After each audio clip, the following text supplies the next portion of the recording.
রাদিয়াল্লাহু তাআলা আনহু থেকে হাদিসটি পড়ছি না, শুধু অর্থটি পড়ছি, যেহেতু সময় আমাদের হাতে খুবই কম। রাসূল করিম সাল্লাল্লাহু আলাইহি সাল্লামকে জিজ্ঞাসা করা হলো, প্রশ্ন করা হলো যে হে নবী, কোন আমলটি আল্লাহ পাকের কাছে অতি উত্তম? তো রাসূল সাল্লাল্লাহু আলাইহি সাল্লাম জবাবে বললেন, এক নাম্বার আল্লাহ পাকের কাছে সবচাইতে উত্তম আমল হলো আল্লাহ এবং রসুলের প্রতি ঈমান আনা। এক নাম্বার আল্লাহ এবং রসুলের প্রতি ঈমান আনা। দুই নাম্বার হচ্ছে আল জিহাদু ফি সাবিলিল্লাহ। দুই নাম্বার হচ্ছে জিহাদ করা। উত্তম আমলের নাম কি? ঈমান আনা। আর দ্বিতীয় নাম্বারে জিহাদ করা। আর তৃতীয় নাম্বার হচ্ছে হাজ্জুল মাবরুর, মানে মকবুল হজ, মানে কবুল হজ। রাসূলকে প্রশ্ন করা হলো, জিজ্ঞাসা করা হলো সবচাইতে উত্তম আমলের নাম কি? রাসূল সাল্লাল্লাহু আলাইহি সাল্লাম বলেন আল্লাহ এবং রাসূলের প্রতি ঈমান। দ্বিতীয় নাম্বারে জিহাদ ফি সাবিলিল্লাহ, জিহাদ করা, যুদ্ধ করা। এই জিহাদের কথা শুনলে কিছু মানুষের শরীর চুলকায়, খাও যায়, ঠিক কি না? খাও যায়, তিতা লাগে, খুব খারাপ লাগে। তো তুমি যে ভালো কি খারাপ এটা তো বোঝাই যাইতেছে। জিহাদ হলো আল্লাহর হুকুম, আর তোমাকে এই শব্দটা শুনলে জঙ্গিবাদের গন্ধ মনে হয়। তুমি কি ইমানদার না মুনাফিক? সম্মানিত হাজিরিন, ব্যাখ্যা করার সময় নাই। জিহাদের কথা শুনলে আমরা মনে করি খালি মারামারি কাটাকাটি, এটার নাম জিহাদ? এটা জিহাদের অর্থ নয়। জিহাদের অর্থ হচ্ছে কোনো উদ্দেশ্যকে সফলতায় পৌঁছাবার জন্য চূড়ান্ত যে প্রচেষ্টা, সেটার নামে কি? জিহাদ। আর আমরা মনে করি মারামারি কাটাকাটি, তরোয়াল একটা পাইছি, সামনে যারে পাবো কলা গাছের মতো কচু কাটা করে দেবো, এর নাম জিহাদ। জি না, জিহাদ মানে আপনার একটা উদ্দেশ্যকে চূড়ান্ত পর্যায়ে নিয়ে যাওয়ার নামে প্রচেষ্টা করার নামে জিহাদ। আপনি নামাজ পড়তে পারতেছেন না, আপনি খুব চেষ্টা করেন যে আমি নামাজ পড়বো, এটার নামে কি? জিহাদ। আর আপনাকে পাগলও ধরেছে, তাহলে জিহাদের কথা শুনলেই মারামারির কথা মনে হয়।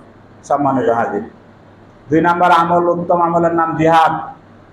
আপনি যে কোনো ব্যাপারে জিহাদ করতে পারেন, প্রচেষ্টা চালাইতে পারেন।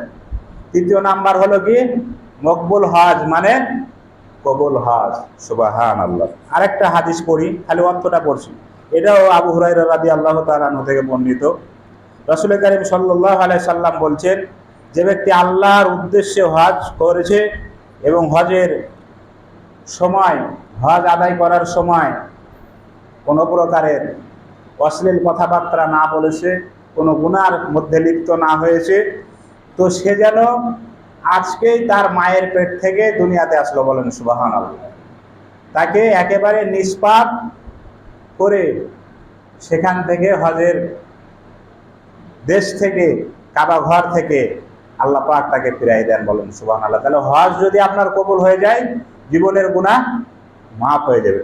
সুবহানাল্লাহ। আরেকটা হাদিস পড়ে শোনাই দিই, খুব শর্টকাট। এটাও আবু হুরায়রা রাদিয়াল্লাহু তাআলা আনহু থেকে বর্ণিত, বুখারী, মুসলিম, মিশকাত শরীফের হাদিস। এই হাদিসে রাসূল সাল্লাল্লাহু আলাইহি সাল্লাম বলেন, এক উমরা থেকে অপর উমরা পর্যন্ত এটা হচ্ছে গুনাহের কাফারা। এটা হচ্ছে কি? গুনাহের কাফারা। আর মকবুল হজের, কবুল হজের প্রতিদান রাসূল সাল্লাল্লাহু আলাইহি সাল্লাম বলছেন জান্নাত ছাড়া আর কিছুই নাই।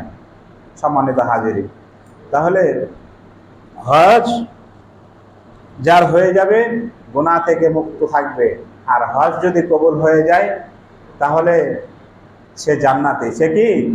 জান্নাতি। এই জন্য সম্মানিত হাজিরিন, আমাদের মধ্যে যাদের হজ ফরজ হয়ে গেছে, আমরা কাল ক্ষেপণ না করে যে আমি আরও একটু সংসার গোছাই, আরও একটু টাকা পয়সার মালিক হই, আমার ছেলে মেয়েকে বিয়ে দেই, তারপরে হজ করতে যাব, এরকম চিন্তা ধারণা বাদ দিতে হবে। এরকম চিন্তা ধারণা কি করতে হবে? ছেড়ে দিতে হবে। বরং আপনি যদি হজ এখন ফরজ হলো, আর আপনি যদি মনে করেন যে আমি সবকিছু গোছগাছ করার পরে যাব, ওই সময় দেখা গেল আপনি অভাবগ্রস্ত হয়ে গেলেন। কি হলেন?